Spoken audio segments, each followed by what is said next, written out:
Shalom Ubracha. Welcome back to this week's installation of a Biselleh Torah. Tavo is the parsha that we're reading this week, and it is fascinating, and it is unusual, and at the same time it is unnerving. It contains many blessings and curses. In fact, far more curses than blessings.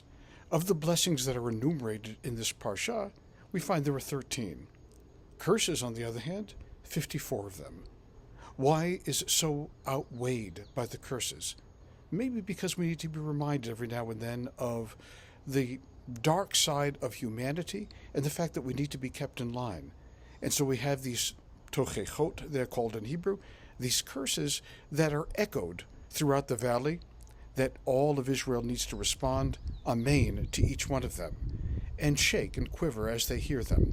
You know, according to tradition, the tochechot, these curses, are read in sotto voce, that are read in a very soft voice, as if to say to the listener, God forbid that any of them should come true, and that the congregation listens intently as these tochechot are intoned, and they sit on the edge of the chair praying that while they hear them in a soft voice, that they actually never become realized. I want to share with you a story that is told by a young Rabbi Riskin, who one day attended a synagogue where the Klausenberger Rebbe was the rabbi of the community, and they came to this particular parsha, Tavo, and the person, just according to tradition, did it exactly the way tradition demands, that it was read in a very soft voice, and that the Klausenberger Rebbe pounded on the podium, saying louder. The man looked up and then obliged by reading it slightly louder.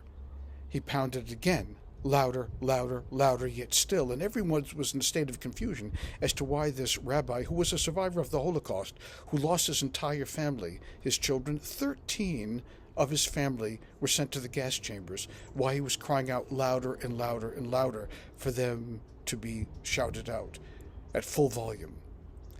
And perhaps the lesson became apparently clear when afterwards he shared with them that we have seen enough pain in our life to know that we have passed the cauldron and the test that has been put before us. We have survived the Holocaust, and we're moving on to greater things. And it was just the next week, by the way, that the same rabbi announced that he was making Aliyah to live in the land of Israel. He survived, and he knew that better was waiting for him. Yes, we have to confront the downside of life. It has touched and scalded each of us in different ways, and we bear the scars of those pains that we walk through life with now, and hopefully are the wiser and the better for having learned the lessons that accompanied those painful moments of life. And yet when we move beyond them, and we shall move beyond them, we're wiser, we're more learned, we're more astute. We can live a life that has far more meaning and intention to it than before, because of our woundedness. So we listen to the tochechot that are part of this week's Torah reading, understanding that if we've listened intently to them, and we've listened intently to the lessons that life has tried to impart to us, they will be of negligible value to us. Why?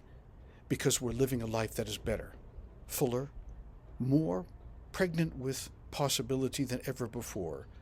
Because just like the Klausenberger Rebbe had learned, that we don't have to fall prey to the dark side of life, but rather we can live fully in the light when we've learned the lesson of the past.